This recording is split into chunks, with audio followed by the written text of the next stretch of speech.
how to hide and unhide apps on iPhone. In this video, I'm going to show you how to use a new feature in iOS 18 that allows you to hide apps on your iPhone. If this video helps, please give it a like and subscribe to my channel, as it really helps me out. First, go to Settings, and then in General, select Software Update to ensure you're running iOS 18.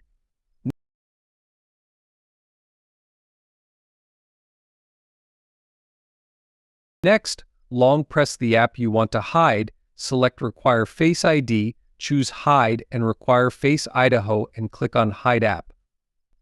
The app will disappear from the home screen. To unhide the app, swipe to the app library, scroll down to the Hidden section, and unlock it with Face ID.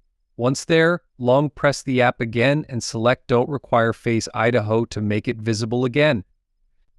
That's how you hide and unhide apps on an iPhone using iOS 18. Thanks for watching, and please subscribe to my channel.